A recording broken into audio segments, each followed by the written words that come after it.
عقدة من لساني يفقهوا قولي يا فتاه يا عليم يا فتاه يا عليم يا فتاه ya alim. Bapak-bapak, ibu-ibu, hadirin jamaah pengajian yang saya muliakan, di awal mari senantiasa kita memanjatkan puji syukur kita kepada Allah Subhanahu wa taala, Allah yang Maha Pengasih lagi Maha Penyayang. Sampai saat ini kita masih disayang dan kasih sayangnya tak terbilang, sehingga kita masih dapat melaksanakan rutinitas kita. Mudah-mudahan menjadi ibadah yang diridhoinya, amin ya Allah ya rabbal alamin, yaitu berupa pengajian rutinan setiap sebulan sekali di awal bulan. Dan alhamdulillah pada kesempatan kali ini kita memasuki bulan pertama, pengajian pertama di awal bulan pertama ini. Mudah-mudahan Allah turunkan keberkahan kepada kita semuanya, amin, amin ya Allah ya rabbal alamin. Seterusnya salawat salam mari kita sampaikan kepada baginda Nabi kita Muhammad sallallahu alaihi wasallam, seorang rasul yang menjadi panutan umat hingga hari kiamat, yang mudah-mudahan kita senantiasa selalu membacakan banyak salawat kepada beliau dan kita mendapatkan yang syafaat ma'adimah dan amin ya Allah ya rabbal alamin. Bapak Kepala Desa yang saya hormati, dan juga Bapak Ketua BKM, Bapak Bendahara, Bapak Sekretaris yang saya hormati, juga Bapak Imam Masjid Nurul Hidayah Darussalam, tokoh agama, tokoh masyarakat, dan beserta seluruh aparat pemerintah yang tidak disebutkan satu persatu. Dan tak kalah pentingnya juga yang saya hormati bapak-bapak jemaah pengajian dan juga ibu-ibu yang setia selalu menghadiri pengajian ini. Semoga kita berdoa kepada Allah Subhanahu wa taala dengan hadirnya kita ke masjid ini menjadi sebuah nilai ibadah yang dicatat dan dilipat gandakan oleh Allah Subhanahu wa taala dalam kebaikan dan amalnya diterima oleh Allah Subhanahu wa taala. Amin, amin ya rabbal alamin. Bapak Ibu yang saya muliakan, tanpa terasa kita sudah melangkah dan meninggalkan tahun yang lalu, yaitu tahun 2023, dan sekarang sudah kita memasuki tahun 2024. Ini artinya apa? Berganti tahun berarti hakikatnya adalah berkurangnya jatah umur yang kita miliki. Kalau Allah Subhanahu wa taala sudah menentukan umur kita seandainya 63 tahun, mungkin umur kita ini sudah terkurangi. Walaupun seyogyanya kita kadang mengadakan acara ulang tahun, panjang umurnya, yang hakikatnya adalah berkurangnya umur kita. Yang tadinya 63 tahun dikurang tahun 2003 kemarin 1 tahun, maka sudah berkuranglah jatah umur kita 1 tahun. Itulah hakikat umur kita. Nah, untuk itu kita sebagai Allah yang masih diberikan kesempatan hidup di tahun 2024 ini, mari kita sama-sama untuk introspeksi diri dan bersemangat untuk menghadapi tahun baru ini. Kalau tahun yang lalu ibadah kita kendor ataupun masih bolong-bolong, yuk sama-sama kita niatkan dengan hati yang tulus dan semangat di tahun ini. Insya Allah kita semangat dan kita rapihkan, kita sempurnakan ibadah-ibadah kita kepada Allah Subhanahu wa taala. Semoga Allah membimbing kita dan memberikan kita kekuatan dalam ibadah kepada Allah Subhanahu wa taala. Amin ya rabbal alamin. Bapak Ibu yang saya muliakan, sesuai dengan yang diutarakan oleh pemandu acara ini tadi, bahwasanya tanpa terasa kita sudah awal dalam pengajian rutinan bulanan di masjid ini. Walaupun kita lihat hanya saudara-saudara kita inilah yang wajahnya yang tak asing lagi. Iya angkat tinggali, nyambung. Bapak-bapak ibu-ibu itu hampir angkat tinggali. Itu ayat bedana. lanjut gitu. Oke, mudah-mudahan di tahun ini kita menambah semangat dan menambahkan dengan kawan kita supaya untuk lebih semangat lagi mengisi pengajian ini. Tentu kita bertanya mungkin kenapa setiap di mana-mana itu ada pengajian susut dan luntur semangatannya. Tapi kalau kita lihat nanti ada kegiatan show ataupun dangdutan ataupun ada apa, itu ramai penontonnya. Kenapa seperti ini? Memang inilah tantangan untuk menjalankan kebaikan. Untuk menjawab semuanya ini, mengapa kita harus hadir ke majelis taklim atau majelis ilmu ini? Kita seharusnya kita pahami dulu diri kita. Karena sesungguhnya manusia ini terdiri dari 3 unsur. Untuk memberikan kesemangatan kita menuntut ilmu, menghadiri majelis taklim ini ataupun pengajian-pengajian ini, kita pahami bahwasanya kita terdiri dari 3 unsur. Unsur yang pertama adalah fisik. Fisik ini kebutuhannya adalah seperti sandang, pangan, papan dan sebagainya. Itu fisik. Adapun unsur yang kedua adalah akal. Akal kita ini asupannya adalah dengan keilmuan. Adanya akal tentu harus diisi dengan keilmuan. Jika akal tidak diisi dengan keilmuan, maka kuranglah wawasan dan pengetahuan. Jika akal sudah diisi dengan wawasan dan keilmuan, maka pola pikirnya akan lebih maju dan lebih cemerlang. Ini akal. Dan yang ketiga adalah hati. Hati ini asupannya adalah keimanan. Jika ketiga unsur di dalam jiwa manusia ini tidak seimbang, maka hidupnya akan goyang. Contoh, fisik oke, akal kurang atau keimanan kurang. Ini di hadapan Allah belum bisa. Karena apa? Hanya fisik yang kita pikirkan, sementara pengetahuan kita tidak ada. Ini kita akan bisa-bisanya saja tanpa pengetahuan kita beribadah pun tanpa ilmunya. Tapi kalau sudah fisik oke, akal isi dengan keilmuan, maka itu mulai berseimbang. Itu pun belum cukup apabila hati kita belum diisi dengan keimanan. Ini yang lebih utama. Jika ketiga-tiganya ini sudah mempunyai sebuah asupan yang sangat konsisten, maka sejalanlah kita untuk beribadah kepada Allah Subhanahu wa taala.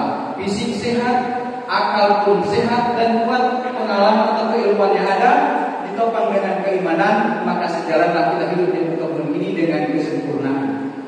Hadirin Bapak Ibu yang saya muliakan. Kemudian mengapa kita harus istiqomah dan semangat menuju majelis taklim atau majelis ilmu ini? Yang pertama, dengan adanya 3 unsur pada diri kita ini sebagai manusia, pasti kita akan menyadari bahwa kita ini adalah insan manusia yang sesempurna-sempurnanya dibanding makhluk Allah yang lain. Mengapa demikian? Allah Subhanahu wa taala menciptakan makhluk sejenis malaikat diberi hanya keimanan dan tidak diberi hawa nafsu. Dia tetap ibadah dan tidak pernah melaksanakan maksiat, namanya malaikat. Sebaliknya, setan atau iblis tidak pernah taat dan patuh kepada Allah karena tidak diberi keimanan dan dia selalu sombong. Tapi manusia, laqad khalaqnal insana fi ahsani taqwim. Yakin nyata bukti Allah telah menciptakan manusia itu dengan sebaik-baik bentuk dan sesempurna dibanding dengan makhluk yang lain. Pada diri manusia itu terdiri dari akal dan hawa nafsu. Hawa dan hawa nafsu dan akal ini adalah sama-sama makhluk Allah yang dititipkan pada diri manusia. Ketika akal diciptakan oleh Allah dan sebuah hawa nafsu juga diciptakan oleh Allah Subhanahu wa taala kepada diri manusia, tidak luput dari pertanyaan-pertanyaan dari Allah Subhanahu wa taala. Nafsu diciptakan oleh Allah. Ketika nafsu diciptakan, ditanya oleh Allah Subhanahu wa taala, "Wahai nafsu, siapakah engkau dan siapakah aku?" kata Allah Subhanahu wa taala. Nafsu menjawab, "Aku, kau," kata hawa nafsu. Lalu Allah menanya lagi, "Wahai nafsu, siapakah engkau dan siapakah aku?" Ludah gua, kalau kata orang Jakarta. Ditanya sekali lagi, "Wahai nafsu, siapa engkau dan siapakah aku?" Tetap sombong hawa nafsu. Dengan kesombongan inilah Allah Subhanahu wa taala hukum hawa nafsu.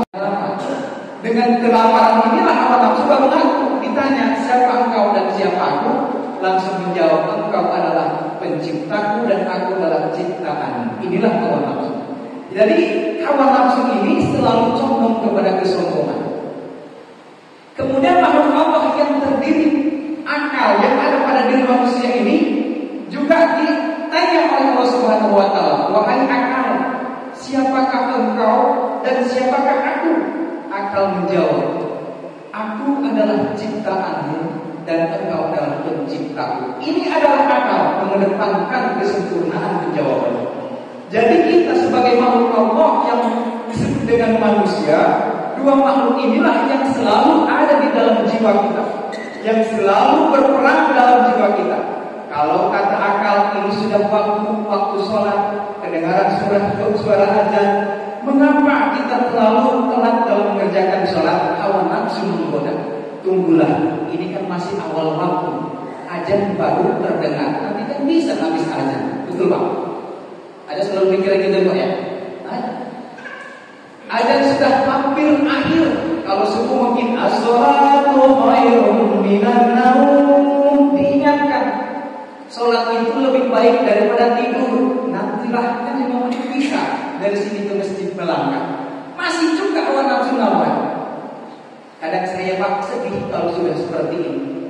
Kedengarannya di sana sini sudah ada takliman, masih juga. Nanti yang lebih sedih lagi, nanti sholat ada lagi puji-pujian baca sholat. Nunggu siapa? Nunggu imamnya teko ke masjid. Berarti dari mulai membangunkan sampai sholat qobliyah, ada iqamah dan sebagainya, imam belum datang kalau begitu caranya. Ini yang dipertanyakan, berarti kita masih dikendalikan oleh hawa nafsu. Tapi kalau yang bergeraknya akal yang dikedepankan oleh kita, insya Allah ini pengajian awal tahun agar derajat martabat kita terangkat baik di sisi Allah otomatis di sisi manusia. Hadirin yang berbahagia, ini sesuai dengan firman Allah Subhanahu wa taala. Bismillahirrahmanirrahim. Yarfa'illahu alladziina aamanu minkum walladziina utul ilma darajat. Allah akan mengangkat orang-orang yang beriman dari kamu semuanya dan orang-orang yang berilmu beberapa derajat. Jadi kita akan mendapatkan ilmu bagaimana dan akan mengetahui keimanan itu bagaimana jika kita tidak pernah belajar sama sekali dan tidak pernah menghadiri pengajian-pengajian. Karena kalau kita lihat keterbatasan usia kita sudah segini mungkin. Kalau untuk belajar seperti kaula muda, generasi muda yang masih belajar di bangku sekolah, kita sudah umurnya sudah lewat. Kita hanya sekedar datang, duduk, dengar, kemudian kita amalkan. Itu pun kalau ada yang nyangkut. Kadang kita modelnya sudah seperti ini usianya, kita namanya baler, ya kan Pak? Habis bubar kelalen. Iya betul. Ditanya tadi apa pengajian judulnya, nggak tahu. Siapa yang menceramah masih ini? Nah, lalu dijelaskan, dia punya ini faktor usia. Alhamdulillah dengan datangnya pun kita niat karena Allah, insya Allah jadi amal ibadah. Ya Bu ya, ya, kita niatkan. Jangan susut, jangan patah semangat. Yuk terus belajar. Nih. Yang selanjutnya, mengapa kita hadiri pengajian? Kita hadir ke pengajian ini adalah untuk ketenangan jiwa. Allah Subhanahu wa taala menerangkan, walladzina amanu wa tatma'innu qulubuhum bi dzikrillah, ala bi dzikrillah tatma'innul qulub. Dengan adanya tausiah, pengajian, pencerahan, masukan agama ataupun masukan-masukan tentang agama ini, insya Allah keimanan yang dibahas. Kita tahu bagaimana keimanan, bagaimana penjelasan keimanan. Ini adanya adalah di tempat-tempat pengajian. Nah untuk itu kita yang senang untuk hadir ke pengajian, insya Allah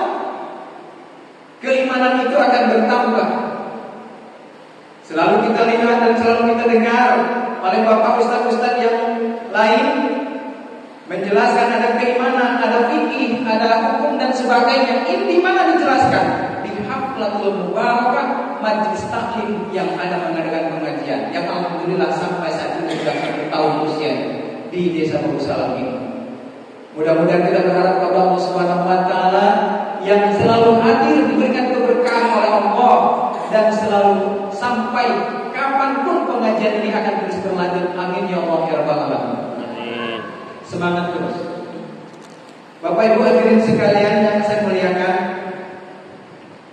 dalam sebuah hadis diterangkan bahwasanya tidak semata-mata manusia yang berkumpul di majelis taklim ataupun di suatu tempat pengajian-pengajian yang di situ dibacakan Al-Qur'an, dijelaskan penerangan, kemudian makna-maknanya, di sana adalah Allah Subhanahu wa taala kecuali turunkan 4 hal. Artinya jika kita menghadiri majelis taklim yang di dalamnya itu ada pengajian, membaca Al-Qur'an, membahas tentang agama dan kebaikan semuanya, maka akan Allah turunkan di tempat itu 4 perkara. Sabaraja apa? Ayat sabaraja Allah turunkan ayat 4 perkara siksa jalma anu daek hadir ka majelis taklim ka tempat pengajian, Allah turunkan 4 perkara. Sabaraja 4 jawab bila semangat getar dulu. Enaknya wayah kieu mah dihareupeun TV, dapat istri, kemudian harupan kopi, bari matana peureum teu ngimpi kitu nya. Ieu mah kalanan diuk sila pareng riungan awas sileung. Di sisi bari paleureum. Ta pengajian urang di dieu. Kan, lamun ditanya ku sahabat ustazna, aya sabaraha cenah jawab, ameh teu naon, teu nuntutan, teu peureum. Tah kurang di dia, kita hadir di sini ada 4 perkara yang Allah turunkan, kita menghadapi atau kita berkumpul di majelis ilmu ini. Yang pertama adalah hafadha alaihimul malaikah. Kita dan keluarga kita yang senantiasa rajin masuk berkumpul di haflah mubarakah majelis ilmu ini akan diperiksa ataupun dipelihara, dijaga oleh malaikat-malaikat Allah. Ibu, kalau dijaga oleh malaikat itu luar biasa. Kita kemana-mana ada ajudan aja rasanya mungkin tak bagaimana, karena kita belum pernah punya ajudan. Tanya aja coba yang sudah punya ajudan. Bagaimana kalau kita pergi kemana-mana ada pengawal? Rasanya kayak mana sih? Kalau kita lihat orang-orang besar ada ajudannya, kayaknya sungguh luar biasa. Kita yang menjaganya bukan manusia. Yang menjaga kita yang hadir di makom-makom majelis ilmu ini adalah malaikat-malaikat Allah Subhanahu wa taala. Dijaga kita ini. Subhanallah.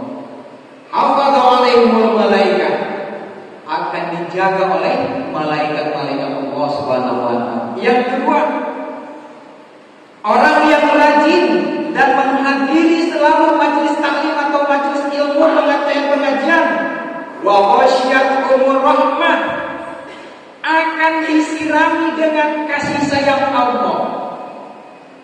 Apa katanya Pak? Akan disirami oleh kasih sayang. Subhanallah. Allah Subhanahu wa taala itu mempunyai Asmaul Husna yang selalu kita baca, terutama di dalam lafaz Bismillahirrahmanirrahim, dengan menyebut nama Allah yang Maha Pengasih lagi Maha Penyayang. Yakin sudah jelas-jelas Allah itu Maha Pengasih lagi Maha Penyayang. Kalau hambanya tidak dikasihani, subhanallah, bagaimana hamba tersebut? Inilah jalan untuk mencari dan mencapai kasih sayang Allah, yaitu hadir di pengajian majelis-majelis ilmu seperti ini. Insya Allah wa wasiyatuhumur rahmah, dan akan diberi kasih sayang Allah Subhanahu wa taala, akan dihujani dengan kasih sayang Allah Subhanahu. Kalau sudah Allah sayang sama kita, Allah sudah kasih sayang sama Maka kita hayang rambutan, hayang nawaran, hayang duren, hayang nanduran. Gitu Bang Amin. Ayeuna teh musim rambutan, kita kan boga jadi anduran atau ngeprak. Dibere ke Bang Amin saran deui. Eta kasih sayang Allah, lamun Allah teu kasih sayang ka urang, eta ge moal dibere malah naon dicarekan Bang Amin. Ulah hidup dijual dari kemana? Tadi itu menang kasih sayang Allah. Batik kabita, batik ngeces. Nih, kasih sayang Allah. Itu yang kedua. Poin yang kedua, orang yang selalu hadir menghadiri ataupun diam di majelis ilmu akan dikocoran kasih sayang Allah. Dan kocoran diguyur, disirami dengan kasih sayang Allah Subhanahu wa Ta'ala. Itu yang kedua. Poin yang ketiga, Allah turunkan wa nazalat alaihimus sakinah.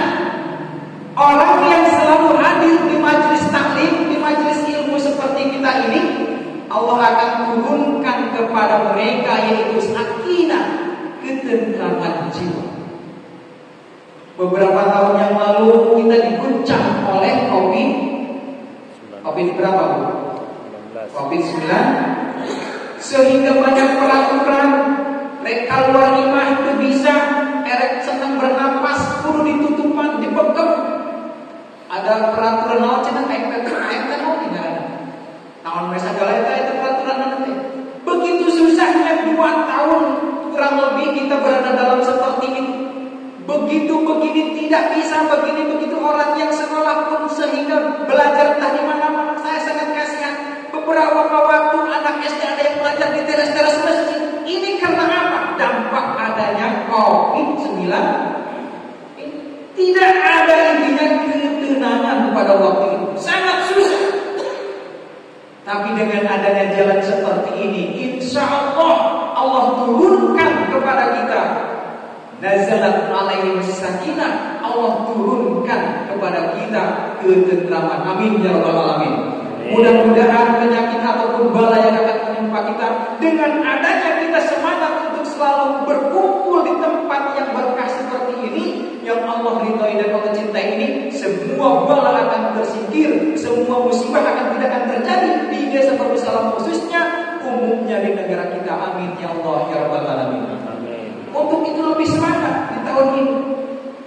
Di tahun 2021 kita awali dengan semangat untuk mengaji bersama-sama. Nih. Lanjut, nomor selanjutnya adalah kalau kita sering memasuki ataupun mengaji pengajian ini, wa dzakarallahu fiman indahu, kita tidak perlu nanti memproklamirkan diri. Aku ini orang baik, aku ini ahli pengajian, tidak. Ini akan diproklamirkan dan akan dilaporkan, kemudian kita ini akan dikampanyekan bahwa inilah orang-orang ahli pengajian. Dalam sebuah cerita diterangkan ketika itu Rasulullah datang ke masjid agak terlambat pada suatu waktu. Di situ di masjid itu ada 2 kelompok. Yang satu lagi baca Quran, yang satu ada orang lagi pengajian, ceramah tausiah. Rasul ditanya oleh salah seorang sahabat, "Wahai Rasul, lamun cek bahasa urang kieu, Rasul seneng anu mana? Nu keur ngaji eta apa ngaji dieu?" Rasul memilih orang yang sedang berdakwah dan sedang tausiah. Jadi betullah bahwasanya Rasul pun cinta kepada orang yang selalu mengadakan pengajian. Nih, dengan pengajian-pengajian inilah kita akan bertambah pengetahuan. Kemudian bertambahlah keimanan. Karena yakin kalau sudah keberkahan yang Allah turunkan, insya Allah apalagi kita ini akan dijaga, kemudian kita akan dipelihara oleh malaikat-malaikat Allah Subhanahu wa Ta'ala. Insya Allah. Nah, untuk itu hadirin sekalian, untuk menyambut daripada tahun baru ini, kita tekankan untuk semangat berpengajian di Desa Darussalam ini. Mari kita sama-sama luruskan niat. Walaupun kita kadang terjegal ataupun terhalang oleh apa saja, Mari kita lawan sedikit demi sedikit. Karena apa? Karena hawa nafsu memang seperti itu, kerjaannya adalah yang dikemudikan oleh setan dan iblis. Sedangkan setan dan iblis itu adalah adu mubin, musuh yang nyata untuk diri kita. Adapun akal sehat adalah itu yang dikedepankan. Insya Allah inilah yang akan menyelamatkan diri kita daripada azab Allah Subhanahu wa Ta'ala. Hadirin yang berbahagia, untuk menyambung daripada kesempatan kali ini, di sini akan saya bacakan sebuah hadis yang mudah-mudahan menjadi motivasi untuk kita. Masih lama Pak? Waktu Isya seberapa menit lagi? Teruskan ya, teruskan tak terus main ya. Terus ngantuk kan? Nyari tubur. Nyari tubur sih balarutnya ahli ibadah. Ayat tubur tapi kabaran ahli ibadah. Kunaon? Ditekuk ke rumah pengajian. Nyeri. Sakit ditekuk kakinya sampai bengkak. Wih, saksi sedang ibadah kepada Allah Subhanahu wa Ta'ala. Rasul ahli ibadah, sholat sampai bengkak kakinya. Rasul, kita bengkak karena apa? Asam urat. Ya, Pak. Bismillahirrahmanirrahim. Sebuah hadis riwayat Hakim dan Sauban. Bismillahirrahmanirrahim. Innal arda la tunadi kulla yaumin sab'ina marah. Innal arda, sesungguhnya bumi, la tunadi, memanggil bumi, memanggil-manggil kulla yaumin, saban harinya itu sab'ina maratan, 70 kali. Bumi ngomong, sih bener, iya, cuma kita nggak ngerti. Tak apa maksudnya? Di sini katanya innal arda la tunadi kulla yaumin sab'ina marah. Bumi selalu memanggil-manggil kita seharinya itu 70 kali. Kira-kira kalau 70 kali, satu harinya itu satu jamnya berapa kali Pak? Satu hari 12 jam. Kira-kira 70 bagi 12 itu Pak ya? Seberapa kali satu jam kan bumi keluar pulang? Sekitar berapa Pak? Berapa? 6. Setiap jam 6 kali. Begitu. Subhanallah, setiap jam rasanya bumi ini memanggil-manggil kita 6 kali. Tapi kita gak ngerti, ini hadis yang menerangkan. Siapa yang dipanggil? Yang dipanggilnya kita lanjutkan. Macam mana sih panggilannya? Begini katanya. Ya Bani Adam, kulu masyitum. Wahai Bani Adam, ada Bani Adam teh anak Adamnya. Ya begitu, Pak Isa. Anak Adamnya Bani Adam teh. Bani Adam itu artinya kita, Pak, kita ini dipanggil oleh bumi 70 kali dalam seharinya. Pernah ngerasa dipanggil gak Bu? Itu yang bahasa bumi. Karena apa? Bumi makhluk Allah, air makhluk Allah, pohon dan semua bebatuan makhluk Allah itu berkata-kata. Kalau nggak percaya lihat ayatnya. Subhanallillahi ma fis samawati wa ma fil ardh. Ya kan Bu? Kemudian wa huwal azizul hakim. Sabbaha maraca tasbih billahi ka Gusti Allah naon perkara fis samawati wa ma fil ardh. Seluruh tek-tek bengek kejadian kabeh di muka bumi jeung di langit maca tasbih ka Gusti Allah. Wa huwal azizul hakim. Jadi inilah pembuktian bahwasanya makhluk Allah seluruhnya itu berkata-kata dan bertasbih kepada Allah Subhanahu wa Ta'ala. Air bertasbih karena murka, selalu meminta-minta, ya Allah, aku ingin merenggut nyawa karena sudah terlalu murka manusia di muka bumi ini. Lihat yang di pantai, lihat penampilannya. Subhanallah, maka datanglah tsunami di tahun 2000 atau berapa itu Pak? 2024. Tanggal 24 Desember tahun 2004. Tahunnya tahun berapa itu? 2004. Oh, berapa Pak? 2004. 2004. Itu akhir tahun Desember. Kemudian di Jawa, di Bromo, gunung semuanya itu terkadang terjadi kalau kita perhatikan akhir-akhir tahun semuanya. Karena apa? Kalau sudah Allah murka, bukan Allah sendiri yang campur, yang tangan Allah sendiri, tapi utusan-utusan Allah. Lihat air, Allah beri izin merenggut nyawa ratusan nyawa bahkan. Angin menyapu bersih dulu lantah rata tanah. Begitu kita inginkan, subhanallah. Ini semuanya adalah Allah Subhanahu wa taala yang menggerakkan. Makanya betul bahwasanya semua makhluk Allah ini sabbaha lillahi ma fis samawati wa ma fil ardh wa huwal azizul hakim. Kita harus yakinkan sebagai orang yang beriman. Karena ini adalah amantu billah, aku beriman kepada Allah. Allah yang berfirman, maka kita harus yakin. Sabbaha lillahi ma fis samawati wa ma fil ardh. Cuman kita yang keterbatasan pengetahuannya dan yang tidak tahu bahasa-bahasa dari makhluk Allah semuanya. Sesungguhnya makhluk Allah itu bertasbih.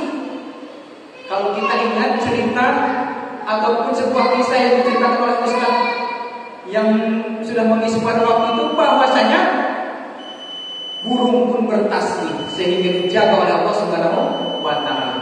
Hadirin yang berbahagia, ternyata waktunya sudah habis. Sebenarnya masih banyak yang ingin kita sampaikan pada kesempatan kali ini.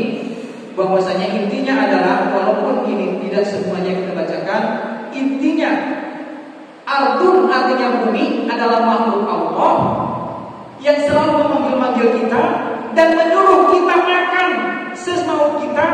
Dan ingat, suatu saat nanti makanan yang kamu makan gantian aku, kata bumi, yang akan memakan kulitmu dan tubuhmu semuanya. Artinya apa? Kita akan kembali kepada tanah. Untuk itu persiapkan diri kita, bekal kita untuk menjelang perbekalan kita di akhir ayat kita nantinya itu dalam keadaan apa? Kembali kepada Allah Subhanahu wa taala. Ibu-ibu dan bapak-bapak pengajian yang saya muliakan, inilah tangguhnya waktu kita.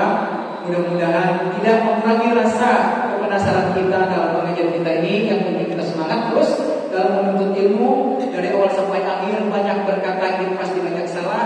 Kesalahannya ini adalah modalitas saya sendiri, dan adapun baiknya ini yakinlah dari Allah Subhanahu wa taala. Mudah-mudahan kita semuanya menjadikan hamba Allah yang senantiasa bersyukur dan berada dalam ridhonya. Amin ya Allah ya rabbal alamin. Akhirul kalam.